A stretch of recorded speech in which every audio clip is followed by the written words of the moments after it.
everybody, it's Sarah Whitaker. And Salty Dalty. Here for Working the World, episode 23. Ribs. Ribs. Also our jargon of the day, and we'll talk about ribs in a moment, but I need to warn you that you can find us on your favorite podcast platform and on Working the World 0240 on YouTube. Warn them. Well, we are kind of crazy. That's a good point. Yeah, it's a public health concern that we're around, or public safety concern. All right, jargon of the day is rib, also known as pranks. Yep, practical joke. Practical joke. In the context of pro wrestling, yep. Part of the culture. We're going to examine when exactly it became part of the culture, but I think it always has been. And also, the most notorious ribbers in wrestling go over a couple ribs that they pulled, which I've studied up on my ribs, and I have a couple I still want to pull, but I'm going to save that for another time. So why do wrestlers pull ribs? Keep each other from going crazy on the road, give them something to do, because when you're traveling all around the country, airports, hotels, all that, it just gets to be such a rut, and you become so burnout and so depressed, blah, blah, blah, that it's like you gotta liven things up every once in a while. So, I mean, some of these ribs went to the extreme even, so, well, people, I don't know if they've heard the Mabel rib before. Oh, dear. Ox Baker found this out from him in a shoot interview. Rest his soul. Ox Baker, one of the legitimately nicest guys in wrestling, and also one of the craziest. So, but I was gonna say, the Mabel rib. A bunch of wrestlers would get together and decide they were gonna pull this rib on somebody, and they'd have somebody call the wrestler or leave them love notes or something like that, and her name would be Mabel. And it'd be the wrestlers or the wrestlers get a girl to go and do this, blah, blah, blah. And it's like, yeah, I want to meet you up at the hotel. I want to be able to spend a night with you and have you, make my night, blah, blah, blah. They go to the hotel and the wrestler would be ready to go into the act and all that. And then there would be a loud pounding on the door. Bum, bum, bum, bum. Hey, I know my wife is in there. You better come out, otherwise I'm going to blow your head off, blah, blah, blah. Then the wrestler would be running out of that hotel room, usually a lot of times with limited or no clothes on, running, trying to find the nearest place he could hide out and leave everything in the room. Do you know any victims of this? Yeah, me. No. Hey, you. He's ribbing me. Yep. Well, that was a rib shot, but I digress. Yeah. But it was one that a bunch of the guys used to pull. But one in the territory days, because are you familiar with Johnny Valentine? Yes. Greg the Hammer Valentine's father. He was a massive, massive ribber. Massive. And he'd gotten with, there was this fellow by the name of Jay the Alaskan York, and he was in territory days at that time. This was in Minneapolis, I think. And Larry Henning and Harley Race were tag teaming at this point. Harley was still really young in the business. And Johnny Valentine would love to rib everybody. So he and Jay York had gotten together and planned this rib that was supposed to be a rib being worked into another rib, where Johnny would spray, because Jay had a touch of asthma, Johnny would spray lighter fluid on the intake of his inhaler. And Johnny burst out laughing in the locker room because, like, Jay thought he'd get ribbed, even though Jay knew this was going to happen. And Jay York would go and grab a pistol and shoot Johnny Valentine twice in the chest, and he'd explode back into the shower area. And Jay would be pointing that gun at everybody. Well, they got to that point and everybody's thinking Valentine's dead and all that, pointing the gun at everybody. Oh, God, please, no, don't kill me, don't kill me. Well, Harley was in there. Harley had a 44 Magnum in his bag that wasn't loaded with blanks like Jay's gun. And he pointed that right. And yes, I got to do it with my left hand because Harley's a lefty like me.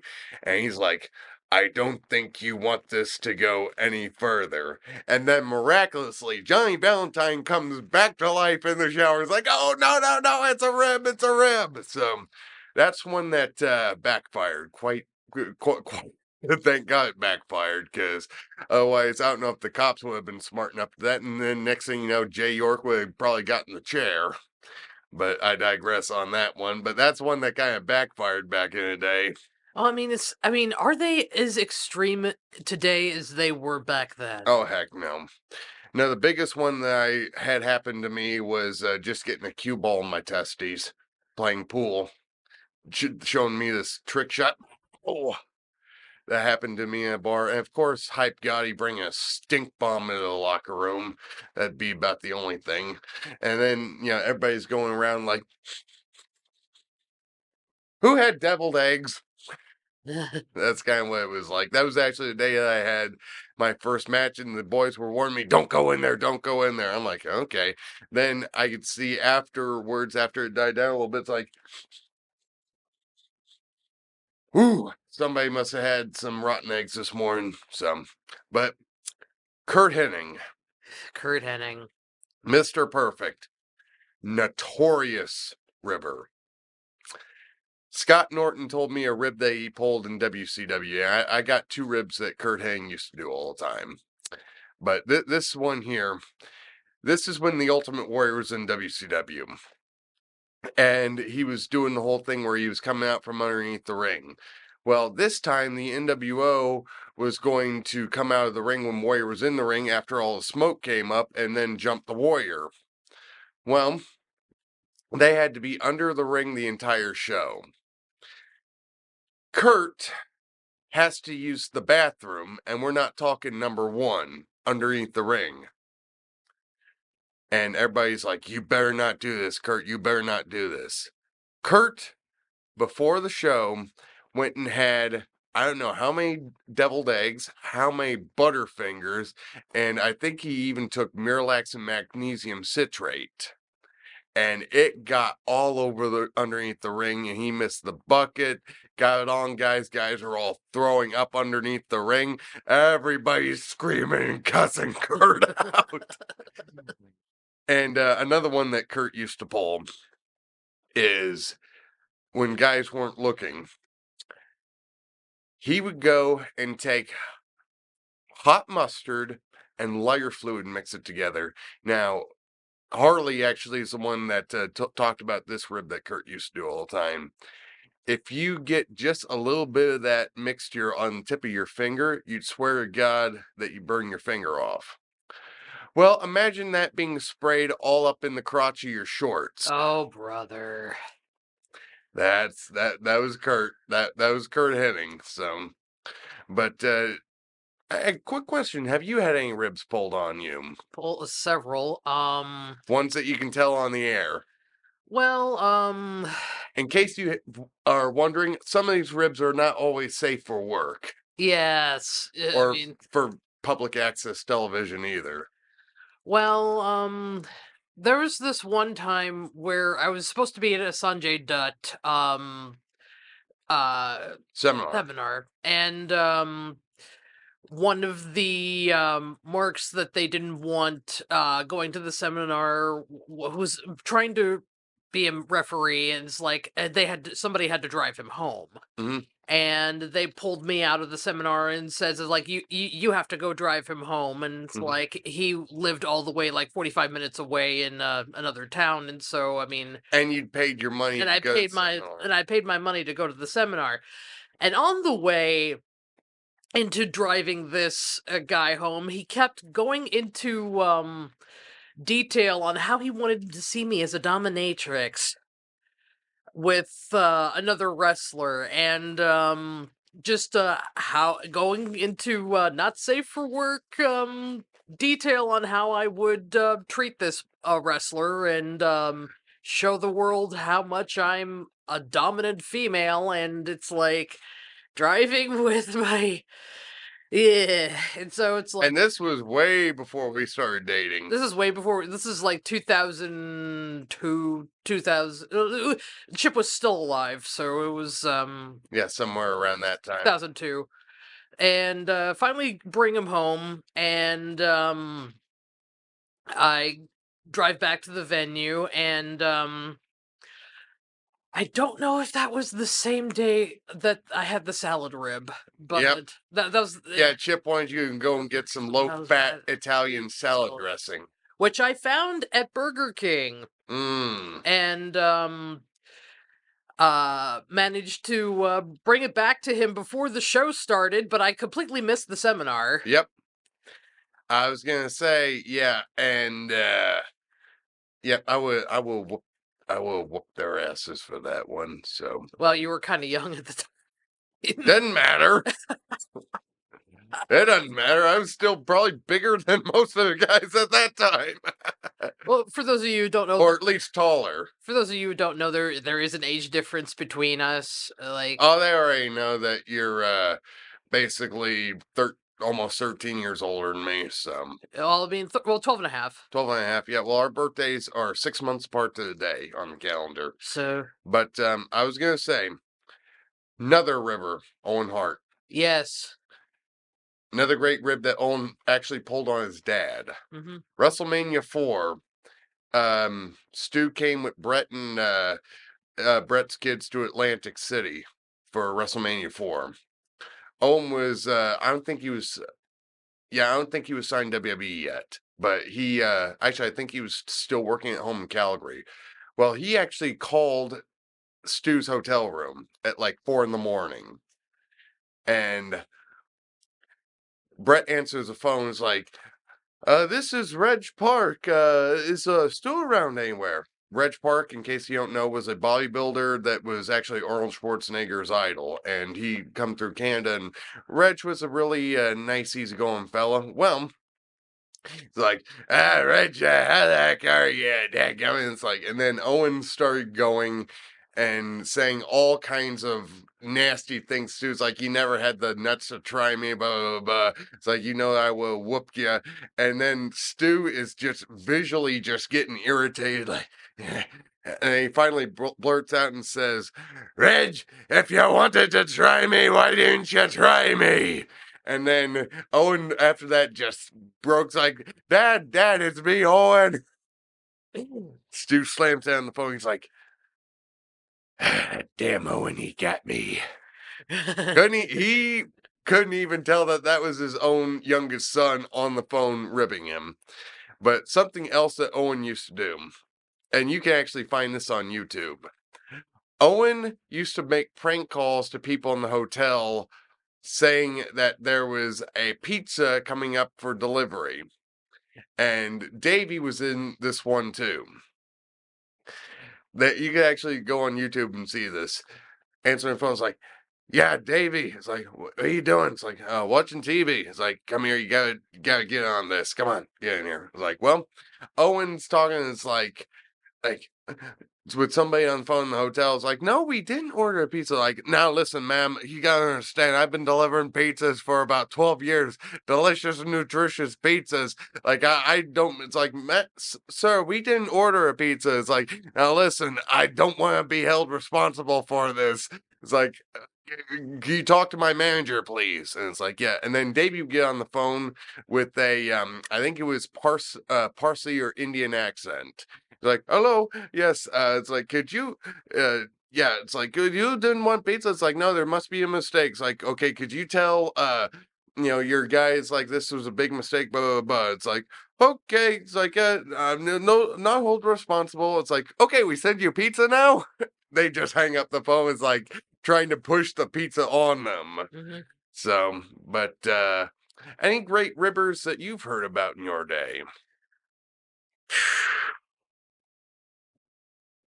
See, don't really pay attention to backstage as much as I used to, Hmm. but oh, Owen Hart was the big one that I knew. And didn't he rib Harley? The year was either 1996 or 97. He tried ribbing Harley. Actually, he was trying to rib Foley.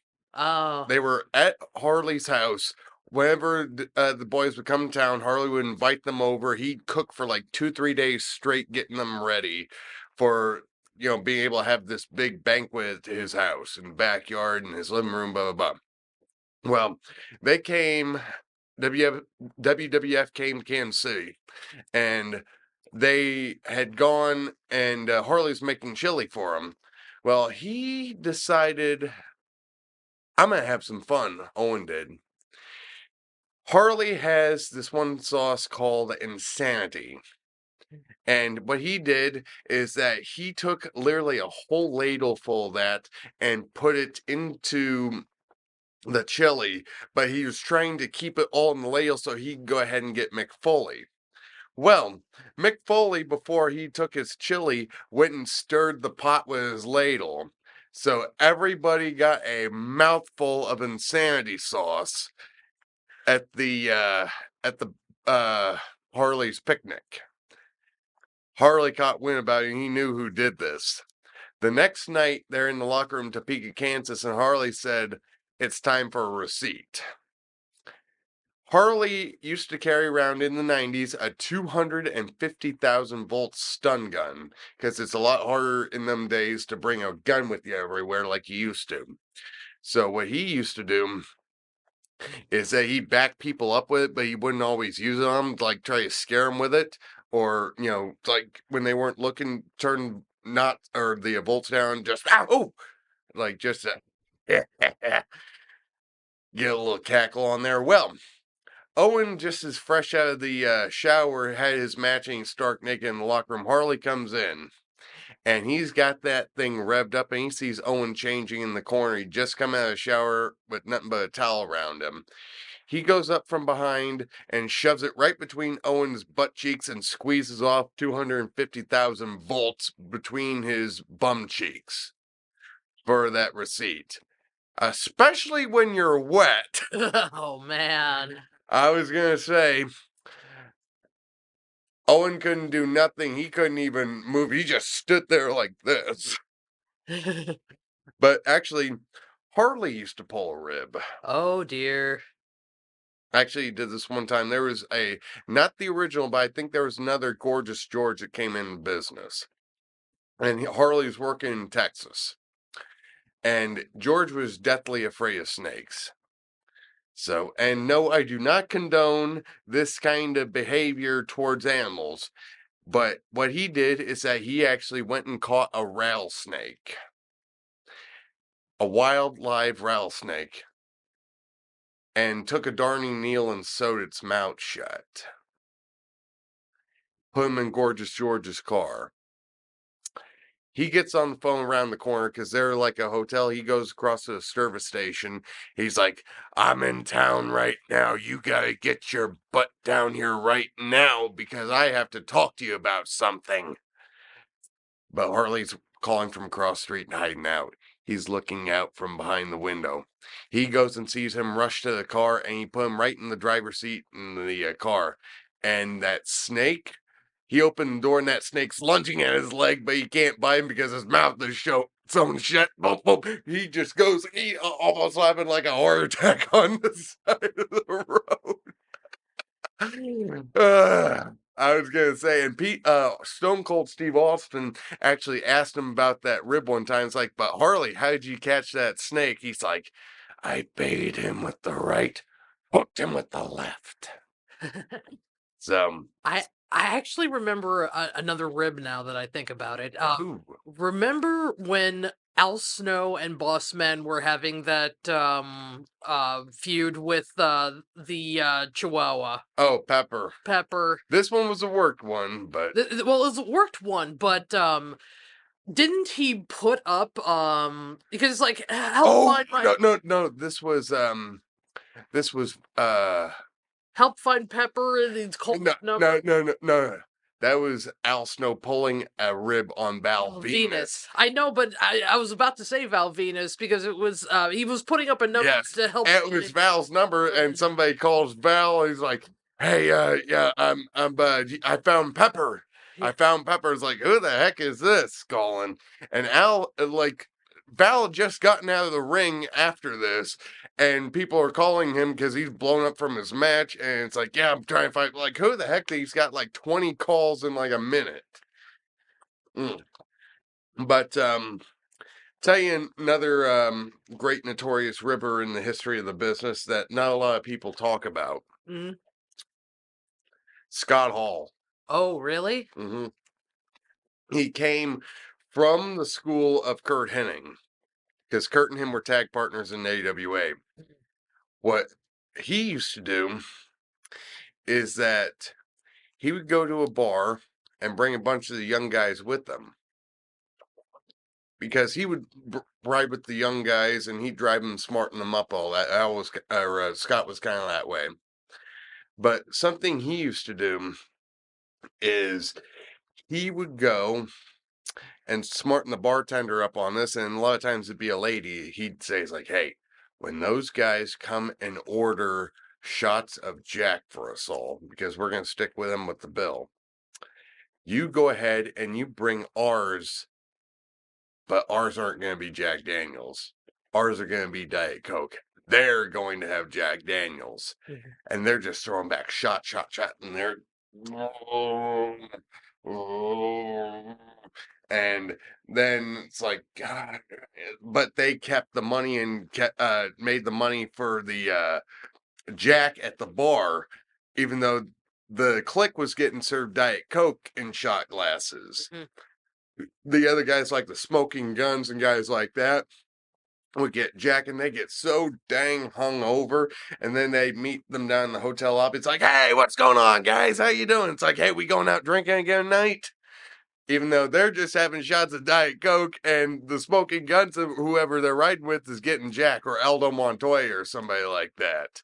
That was a rib that Scott Hall used to play all the time, but going back a little bit more, because some of these ribs that I can't that I have heard, some of them I can't tell on air because they're that not safe for work. I think we got maybe room for 2 more ribs, but okay.